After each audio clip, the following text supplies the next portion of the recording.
Thankfully, over the last few years, Apple has spent quite a bit of time improving their productivity apps. I would say mainly Apple Notes and Apple Reminders, but don't sleep on the Calendar app. It has gotten some sneaky improvements over the years, and it is now a fantastic calendar application. It's not perfect, but these are the tips and tricks for Apple's Calendar app that you need to know about. The first little thing I'll point out is the Calendar app itself, the icon, always shows the date. That's super convenient if you're someone, especially that has the app as one of the main apps on your home screen, to always quickly be able to see the date at a glance. So in the top right, you have a few different buttons. The plus button to add or create a new event that we'll get to in a second, the search button, and then this first button here is to be able to change the view of the events you're seeing in this month look.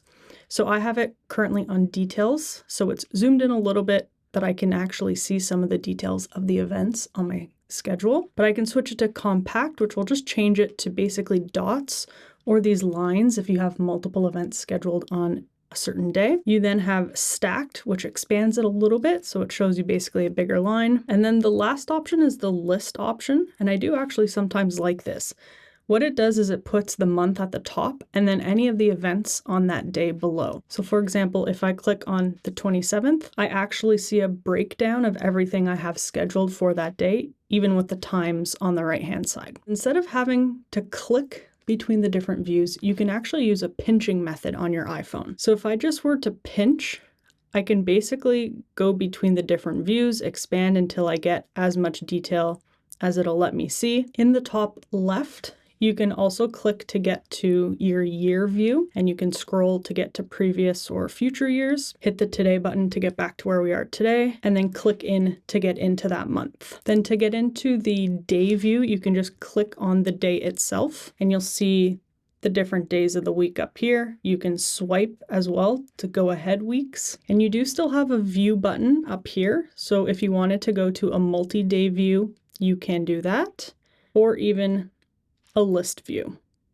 And sometimes when I'm phone only and don't have my iPad on me, I'll even turn my phone into landscape mode, and then I can see my day this way, but it's most helpful, I find, to go to the week view in landscape, because then I can see my entire week at a glance, a little bit easier. And then in the bottom right, there are two different buttons. The first one that looks like a tray, this is where any event invitations would go. So you can see any new invitations that you have not yet replied to. And then there's a tab to go over to any events you have already replied to. And so when invitations come in, they would look similarly to this, and you can accept the event, decline it, or even say maybe. And then to the left is the calendar button. So this is where you control which calendar is visible at any given time. So you'll see even just under my iCloud account, I have a bunch of different calendars. At the top, I have a different account, my Brooke Tierney account. That's actually a Google Calendar, a Google account that I've added to Apple Calendar so that I can see everything all in one place. I'll show you how to do that in a second. But then if you scroll down, you'll see I've subscribed to US holidays. So that is not a calendar that I own, but something that I can view. I have Canadian holidays, scheduled reminders. Those are my own scheduled reminders, as well as birthdays and Siri suggestions. So right now, all of these calendars are checked off here on the left, which means the events within these calendars are currently visible on my monthly view. But if I only wanted to see, let's say, my purple work calendar, I can uncheck everything else. And if I go back to my calendar view, I'm only going to see purple because that's the only calendar I currently have selected to view. And if you scroll all the way to the bottom, this is where you can add or create a new calendar. So you'll see a few different options here. And at the bottom is where you would just click to create your own brand new calendar. So you can name it. You can add a person if you did want to share it with someone in your contacts. Then you can select the color so that you can differentiate the events from your other calendars. And if you click in here, you have some default colors, but you can actually press custom to have endless options. You can use the grid. You can even go to a color spectrum. You can use the sliders, and you could even click in here to enter in the hex code of a very specific color if that's what you're looking for. And the main reason I have multiple calendars under my same iCloud account is just to be able to give them different colors. Unfortunately, in Apple Calendar, I cannot color coordinate my events. I can only color coordinate calendars. So to be able to separate my events for admin, workouts, anything like that, I have to create it as a new calendar to be able to control the color. And as I mentioned before, this top calendar, my Brooke Tierney calendar, that's actually a Google calendar. So to add calendars for any other accounts like Google or Microsoft, you have to do that from settings. So if I go over into my settings and I just search for calendar, we're going to go to calendar apps, and at the top you'll see calendar accounts. So this is where you have to add your individual accounts. So you'll see add account here at the bottom, and you can choose any of these providers to add their calendar to your Apple Calendar account. And so it's really easy to do. You would just choose a provider and log in, and then you'll see the account show up here. So now when I go to create a new event, I can press the plus button in the top right and then manually select the day and time. Or if you're already on the date, and let's say I want to add something at 8 p.m., I can just long press at that 8 p.m. time on the calendar, and it'll bring up March 13th at 8 p.m. automatically. And so I'll give the event a title. I can click in below that to add a location. And so you can type in an address or name of a place, or you can even select your current location. If it is an all-day event, like a conference or something like that, you can check that off, and then it'll appear at the top of your day schedule as opposed to at the specific time. But in this case, we're going to say 8 p.m. Of course, you can come in and adjust the time if you want for both the start and end time. You can also account for travel time, and this is incredibly useful. So when I click into travel time and turn it on, I can manually select how long I want to give myself to get there. If I know it's going to take about 30 minutes, I can select that. Or you can enter in a starting location and it'll automatically calculate it for you. So once you enter in a starting location, it'll then give you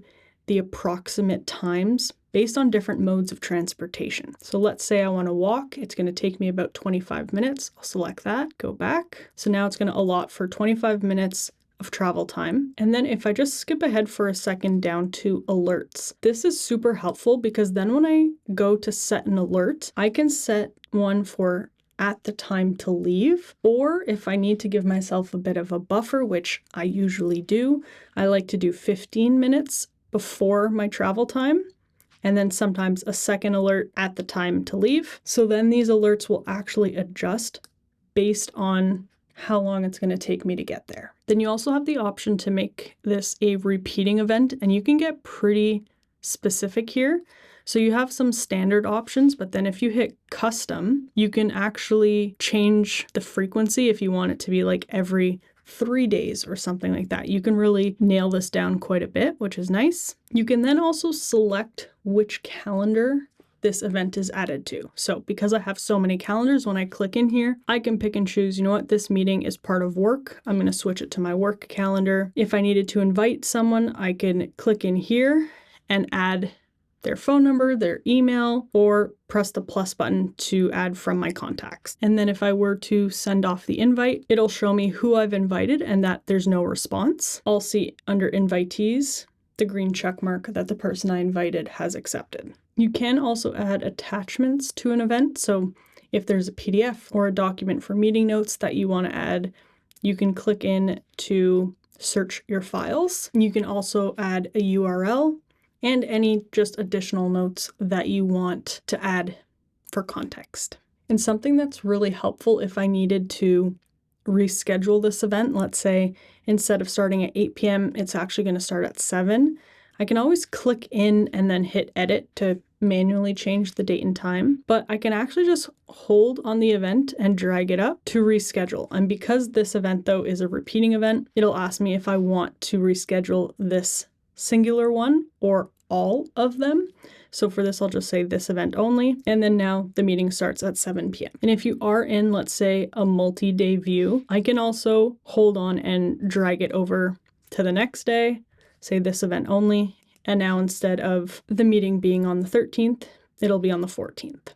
Something else that's really helpful is if you want to create a calendar event from, let's say, an email you get, but it could also be from a message. Basically anywhere a date and time is typed out, for example, in this email, and this might be difficult to see, but February 25th is underlined, and so is at 3 p.m. because it's recognizing that this is a potential calendar entry. And so I can click on the at 3 p.m. and add it to my calendar this way. But of course I can come in and edit any of the information as I normally would. And the best part is it'll actually link this event to that original email. I'll see at the bottom, automatically adds a link, and I can say show in mail, so that I can reference the email in case the person had added any details or something I need to know or bring to the event. A few software updates ago, I believe it was with iOS 18, Apple actually integrated Apple Reminders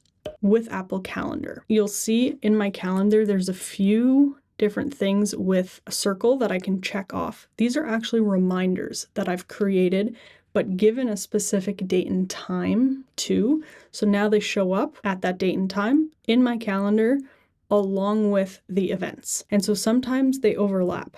For example, up here I have a doctor's appointment. That's a calendar event because I physically need to be there. But I have a reminder on top of it because I want to remember to get a prescription during that event. So they can work in tandem. If though that doesn't work for you and you find it's distracting to have your reminders on here as well, you can go back to your calendar button and just deselect schedule reminders. But because these two are now integrated, when you go to the plus button in the top right to add a calendar event, you'll now see an option for a reminder as well, so that you don't have to always go to the reminders app to create it. You can do it all from one place, which is also very helpful. So if instead I just select reminder, I'm now going to see the familiar reminder options as if I were in the Apple Reminders app. And if you're looking for even more integrations between Apple's productivity apps, so calendar, reminders, even Apple Notes and Mail, I've made a separate video on how all 4 of those productivity apps integrate and work together. So I'll link that video down below so you can watch that next. Now, if we go back into our calendar settings, there are a few other settings to be aware of. The first one being time zone override. So by default, events that you create and events that you see on your calendar will be reflected based on the time zone of your current location. But if that is too confusing and you always want to see your events in, let's say, your home time zone, regardless of where you are in the world, you can come in here and toggle on the time zone override. So if I turn this on, I would then select the time zone I want. And so that way, regardless of where I am in the world, when I open my calendar, I'm always seeing it in the Eastern time zone. A few other things that are helpful here, you can set default alert times based on, let's say, event type. You can also set the duration of new events. So the default duration, if 30 minutes makes sense or something else, you can come in and change the default duration. And you can also come in to set a default calendar. And then once you have all of your calendars and settings set up the way you want, I highly recommend that you add a calendar widget to your home screen. It's the easiest way to see the events coming up on a certain day and also get a preview of any events you have the next day. And you do have the ability to customize the widget. So if I long press, there's a few different sizes, so I can actually select the bigger widget if I actually want to be able to see the times a little bit more clearly. And if you are someone like me that has a bajillion different calendars, you can also edit the widget to pick and choose which calendars you actually want shown on the widget itself. And the next place you can set up a quick little calendar preview is actually on your lock screen. So to add a widget to your lock screen, you would just long press, hit customize, click on the widget, and then as you scroll down, you'll see a calendar widget here. You can add the one I have, that's a little bit bigger, or just a little one that'll show you the time of your next scheduled event. And another thing to keep in mind is that instead of always having to manually add your events, you can also ask Siri to create and add the events for you. So I can say, schedule a meeting tomorrow at 2 p.m. for 2 hours. And if you do have something, it'll prompt you that there's a conflict. I can say schedule anyways. But you can also use it to know when you have a meeting or what your schedule will be. So I can say, what's on my schedule March 5th? And then I'll see all of my events for that day. Or I can say, when is my doctor's appointment? So that's it. I hope you enjoyed these calendar tips, and don't forget to watch my productivity app integration video next. So have a great day. Bye.